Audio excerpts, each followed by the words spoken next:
Truth Revolution. Welcome to Truth Revolution. This is where faith and reason meet. I am Pastor Dave, and he is Pastor Jeff. We are from Revolution Church in Salina, Kansas. It is Sunday Fun Day. It is. So at Revolution Church, we're making this show for October 15th, which is Sunday Fun Day at our church. We're going to have a bunch of bounce houses, we're having cinnamon rolls, hot dogs. Right? It's going to be fun because we are celebrating, Basically, it's our church anniversary. Yeah. But we are having fun because we love what we do here. And we want you to come out and be part of it. Amen. So we got services 8:30, 10 o'clock, and 11:30. Now, if you're listening to this and it's not October 15th, 2017, Right. then you need to check the website for our service times. Yeah. Because they change often. But Yeah, Jeff is not a liar. We just know the truth as it is right now. so 8:30, 10 o'clock, and 11:30. If you want some cinnamon rolls, come out at like 8 o'clock. I guess the radio show's already on air after 8 o'clock. Right. But if you want some missed out. hot dogs, come to the 11:30 service. You can get hot dogs after that. Bring your kids. They're going to have bounce houses and stuff. It's going to be a great time here at the church, Revolution Church, Salina, Kansas. Okay, today our topic, we're going to try to get as many people to quit listening to Truth Revolution as possible. What? We've only done this topic one other time. Yeah. Hey, a really good way to keep people from listening to Truth Revolution? What? Let's just sit here for half an hour and say nothing. Actually, there's some stations that put us on that when there's enough silence, it goes to a commercial automatically. Really? I wonder if we just trigger anything in some radio station out there. Anyway, today we're talking about the ontological argument.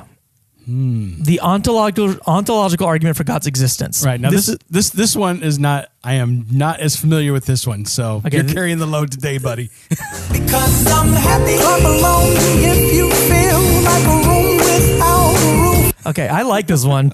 There's a lot of debate over this. We want to prove God's existence. We Right. like to do it logically. Okay, we got the teleological argument. It's got argument from design.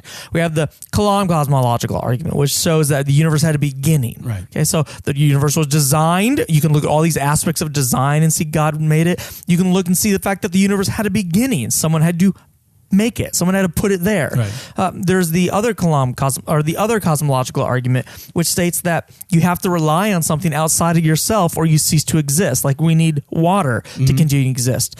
Things like that. This is the ontological argument. Now, it's basically known as the argument of necessity. Right. Okay. I'm gonna read these, or Dave's gonna read these lines one at a time. Then we're gonna go back through and explain them. I say we're gonna try to lose as many people as possible because, a lot of people check out. This one's tough. So the challenge for you today, this is not going to be an easy show. The challenge for you today is to follow along and see if you can understand it. And there are PhDs who will say, Not going to do it? I know, I don't get this. Right. All right, here we go. Check it out. The first one says, God is, by definition, a necessary being. Another one bites the dust. So that doesn't happen to God. Right. Okay. Number two, it is logically necessary to affirm what is necessary to the concept of a necessary being. Are you following so far? Track with me here. Okay. So, Number three, existence is logically necessary to the concept of a necessary being. now we're going to explain these, so just hang in there. 4, therefore, a necessary being, i.e. God, necessarily exists. Very good, Dave. You read that very well. I lost myself. Simply put, the simple fact that we can conceive of the idea of a God, which is a being who's absolutely perfect and necessary, is proof that God exists. So if I can conceive of a Bronco flavored lollipop, it exists. No, not even close. Oh, darn. Okay, so let's use water pipes as an example. Okay, because that Denver Broncos themed flavored lollipop. Yeah. What do the Denver Broncos taste like I anyway? don't know. It's yummy. That's disgusting. All right, so but that is not necessary. Okay. Okay, it does. It doesn't. Its existence doesn't have to exist. Its existence doesn't have to be real. Okay. Yeah. All right? You're right. So it doesn't have to exist Right. A Bronco flavored lollipop is not necessary for existence. for existence. Okay. Okay. So here's the analogy. This argument is so confusing Right. and awesome. Okay, so let's look at water pipes. Yes. All right. Water pipes, by definition, carry water in a pipe. Yes. That's why Got they're that? called water pipes. That's right. Okay, so we're making the analogy. Number one in the argument said God is by definition a necessary being. Well, we're saying water pipes by definition carry water in a pipe. There you go. Right? We agree with that. Now, it's logically necessary to affirm what is necessary. So, okay, it's logically necessary. So you have to agree with Okay. whatever's necessary to the concept of carrying water in a pipe. Okay, so if water is being carried in a pipe, then you have to agree with whatever fact has to be for water to be carried in a pipe. Okay. Right. All right. So basically, the reality of water being carried in a pipe, we have to agree that everything that is there that is necessary for water to be carried in a pipe Actually exists. actually exists. Okay, that For water to be carried in to a be pipe. carried in a pipe. So you can't if it's true that water is being carried in a pipe, you can't have a water pipe that can't carry water in a pipe. That Right. that Because doesn't then it work. wouldn't be a water Because pipe. then it wouldn't be a water Right. pipe. Be an air pipe. So number 3 says space for water to flow is logically necessary to the concept of carrying water in a pipe. That one I get. Okay, right. Does that make sense? Like you have to have space for the water to go Right. through. That's logically necessary. So if you have a water pipe, it has to have space for the water to go through it. Therefore, a water pipe necessarily has space for water to flow. Yes. Otherwise, it's not a water pipe. Right. It's like just a thing. Yes, exactly. So let's go back then to the argument for God's existence. Yeah. Okay. All right. Okay. I'm ready for this. God is, by definition, a necessary being. Okay. Yes, he is necessary for our existence. Right, just like space in the water pipes, right? All right, God is by definition necessary. He has to exist. By his definition, God has to exist. Otherwise, nothing else would. Right. It is logically necessary to affirm, so you have to agree with whatever's necessary to the concept of necessary being. Okay. So you're saying, okay, so his existence is necessary. If God is real, he really has to. Right, because if his existence wasn't necessary, he wouldn't exist. He wouldn't be a necessary being. Right. Okay. And you have to affirm whatever's necessary to a concept of a being that is necessary. Right. Now here's the part I think that I just matters. heard somebody's radio clicking off. Because I'm happy. Clap along if you feel like a room without a roof. Oh boy. Right. Existence is logically necessary to the concept of necessary being. Yes, because if a necessary being didn't exist, He wouldn't be necessary. or a necessary being, period. Right. Yeah. Yeah. If God didn't have to exist, He wouldn't. well, no, that's not what it's saying. Okay. If God didn't have to exist, he wouldn't be God. Okay. Right. He wouldn't be God. Right. Because if you're really God, you have to exist. Absolutely. Like, existence is necessary to the definition of what it means to be Right. God. Because if God wasn't necessary, if he didn't have to exist, then he's not a God. Right. Because he's now being commanded by other laws above him that say he doesn't have to exist. So existence is necessary to the definition of God. Right. And we have to agree that whatever is necessary for a necessary being to exist has to actually be there. And existence is necessary for God because he's a necessary being. So this necessary being known as God has to actually have existence. Otherwise, you couldn't even conceive that there was a being who is Right. necessary of existence. Okay, I can agree with that. That's the argument. What? We're going to go in a little bit deeper. Okay. This argument, and they're like, deeper? Another one bites the dust. Right? Another one bites the dust. All right. So My brain cells are committing suicide right now. we're going to explain it a little bit better. Okay. This argument was actually developed by Anselm of Canterbury. And philosophers have argued about its validity and soundness for 1,000 years. I can understand why. Anselm actually called this the proof of prayer. He came up with this idea while meditating on the concept of a perfect being. Huh. So just get on your knees, You meditate about what does it mean for God to be perfect, and your brain starts rocking. At least Anselm was. His brain was rocking. He's probably a lot more intelligent than most of us. He practiced meditation for decades, and poof, he came up with this. It just came to him while he was praying, and so they call it the proof from prayer. Anyway, and this is what he came up with, right? Number one, God is by definition necessary, a necessary being. So what does it mean to be necessary? That means in order to be necessary, you have to be. You have to exist. Right. You can't be necessary if you don't have to exist. Right. Okay, so a water pipe has to have space for the water to flow. Right. Right. If it didn't have space for water to flow, it wouldn't be a water pipe. Right, because there wouldn't be space for water to flow. Right. It'd just be a chunk of metal. So what God is by definition a necessary being. Okay. He has to exist. He cannot not exist. Right. Now, number two says it's logically necessary to affirm what is necessary to the concept of a necessary being. Right. This is the one where everyone starts to check out. Okay, well, what does logically necessary mean? It just means we have to agree with what's being said. Right. Okay. Why is it necessary to affirm what is necessary? Say it differently. If a being really cannot not exist. Okay, Cannot not exist? cannot not exist. So Okay. they have to exist. Okay. Then that being must logically have whatever thing it needs to exist. Right. That makes sense. Otherwise, it couldn't exist. Yes, I agree. Okay. So it has to, whatever. I'm not checking out. I'm just thinking carefully. Yes. If a being really cannot not exist, then it has to logically have whatever thing it needs to have existence. Right. So in order for me, if I'm going to exist, Yeah. I have to have pizza in the Denver Broncos.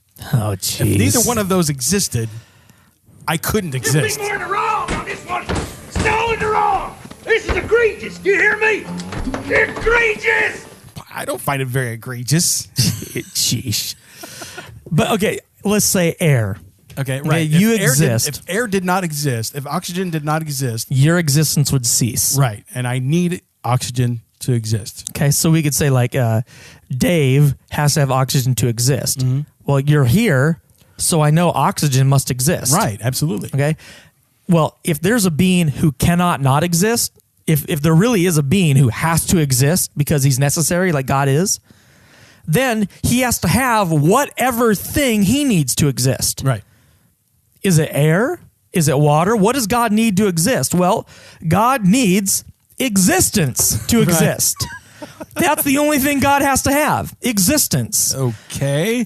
That's number three. Yes. Existence is logically necessary to the concept of a necessary being. Okay, yes. Why is it necessary? If the necessary being did not have existence, he wouldn't be a necessary being. Right.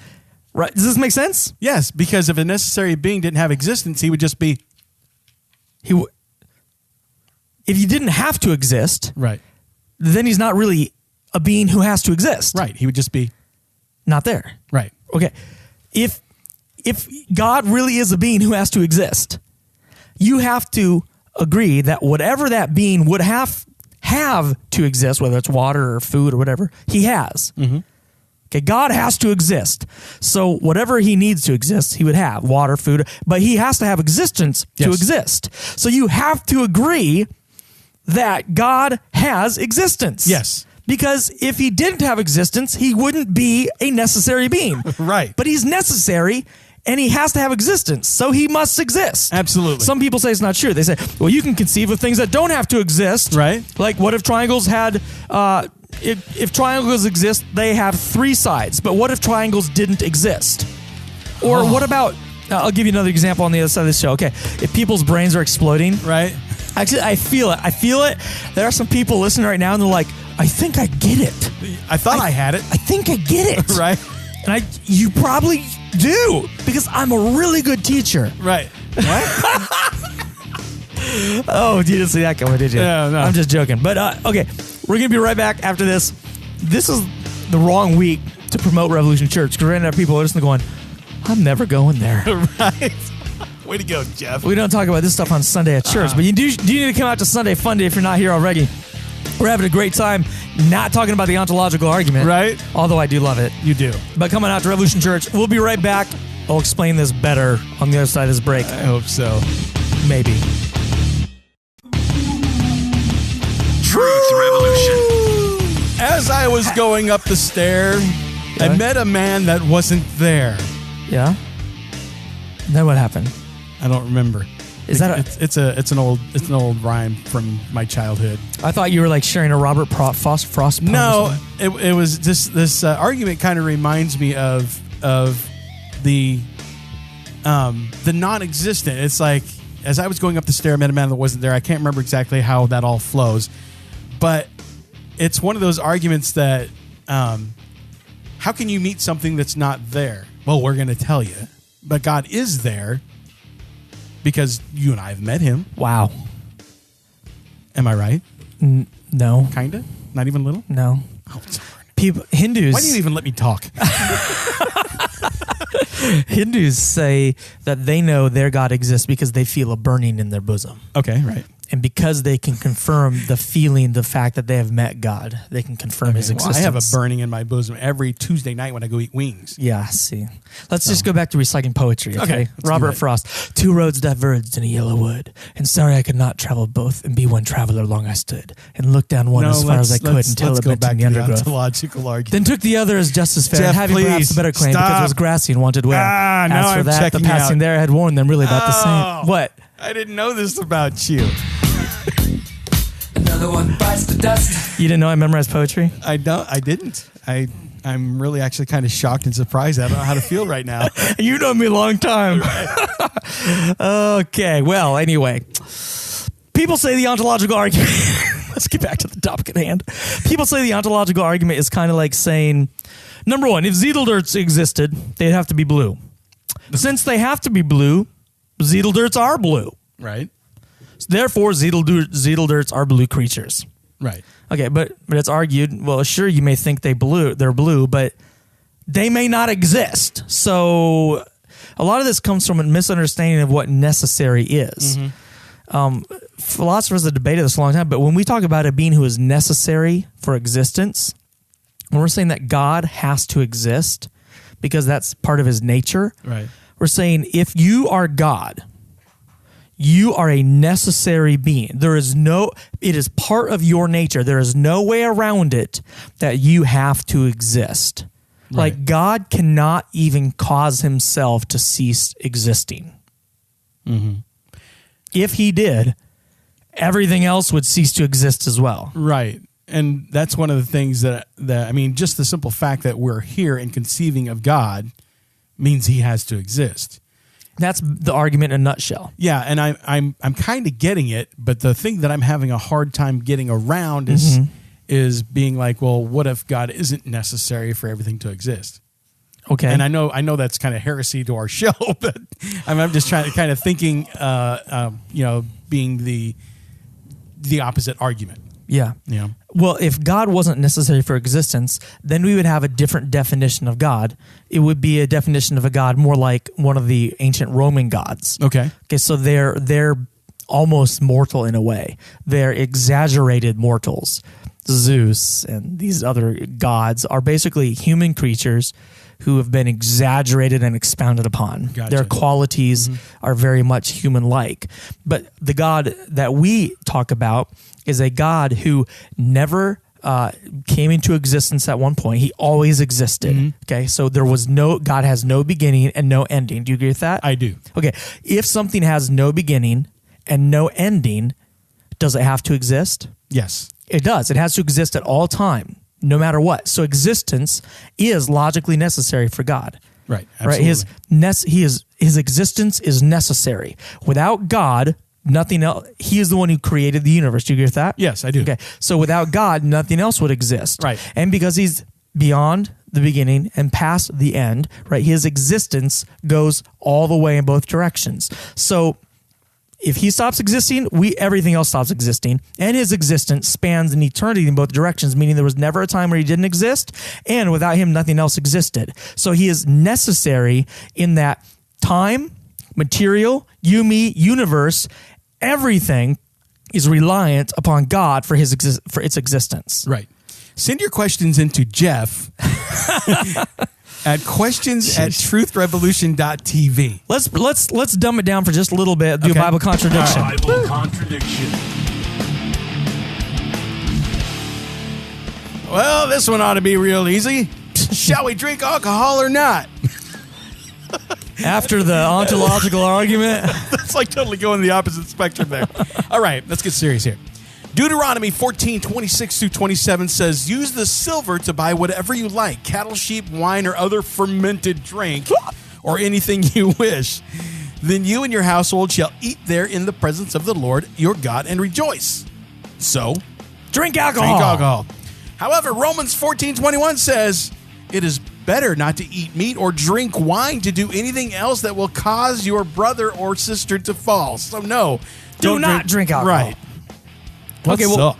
our cracked acronym, which my atheist friend told me was BULL the other day. Did he? Yeah, anyway, he did. It was on the show. That was on last week's show. The cracked acronym, the first C stands for Context. context. We're going to read the context here. When you read the context in Deuteronomy, it's just talking about normal living life for people 4,000 years ago. Okay. They're giving offerings to God. They're celebrating God. It's okay to have some wine. Okay. God says drink a little bit. That's fine. No problem there. The book of Romans, where it says it's better to not drink wine, you read the context, it's talking about what if there is a fellow believer, another Christian that's near you, who they think alcohol is bad. It's not Right. saying whether they're right or wrong. It's just saying what if they think that alcohol is bad. Then in that instance, don't drink it. Right. Don't drink it when you're with them. You might as well say, well, the USA contradicts itself. You don't let 12-year-olds drink, but you let 40-year-olds drink. Well, which one is it? It depends on the circumstance.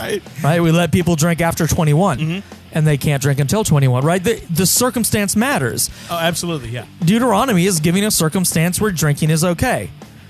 Romans is giving a circumstance where drinking is not okay. Right. Amen. Yeah. That's Okay. all there is. If you're around someone who has a hard time with drinking, or if you're around someone who thinks drinking is not okay, don't drink. Right. So think of your fellow man and think of what he's going to think. Don't make him stumble. That's right. So I don't drink, but it's because, well, I mean, I had a lot of alcoholic relatives, and I'm just never, ever going to go down that road. That's Right. just stupid.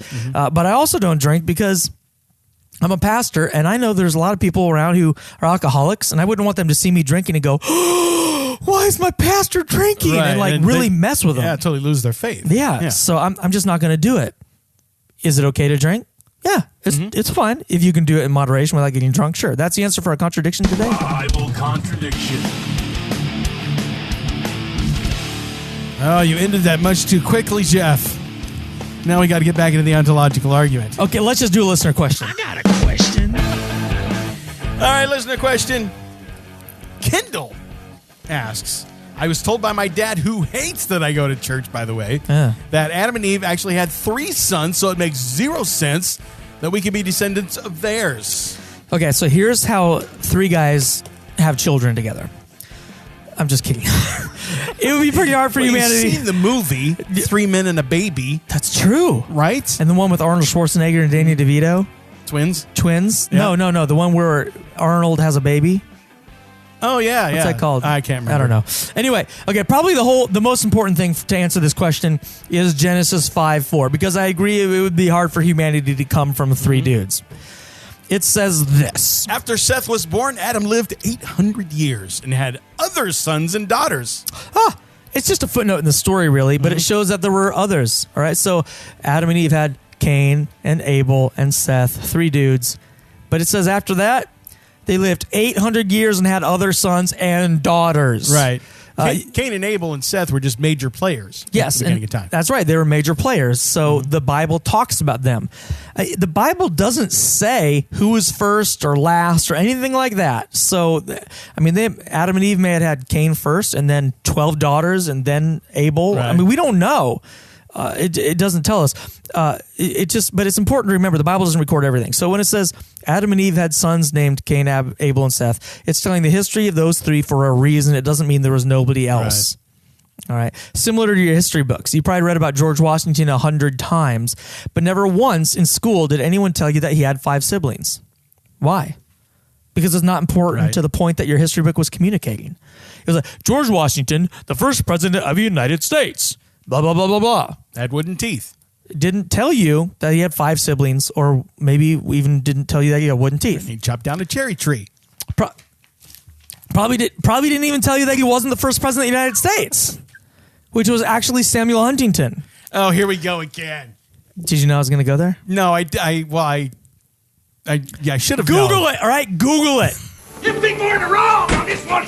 Still in the wrong. It's egregious. This is egregious. Do you hear me? It's egregious, I tell you. Egregious. All right? Tell them the reason why you say that. Because George Washington was the first president of the United States after the Constitution was ratified, but under the Articles of Confederation is when the United States actually became a country. Samuel Huntington was president of the Congress at the time that the Articles of Confederation were ratified, making him the first president of the United States. So what is that to you? Samuel Huntington was my great-great-great-great-great-grandfather. Oh, here we go. We got a learning disability here. That's the answer for a listener question. Question. You think I just got skin in the game. That's the only reason I care. I care about the truth, Dave. The truth. Nothing but the truth. You can't handle the truth. No, you can't handle the truth. All right. Apparently, we don't have time to finish the ontological argument, but you heard it. You know it. It's okay. The ontological argument finished us. God is necessary a being.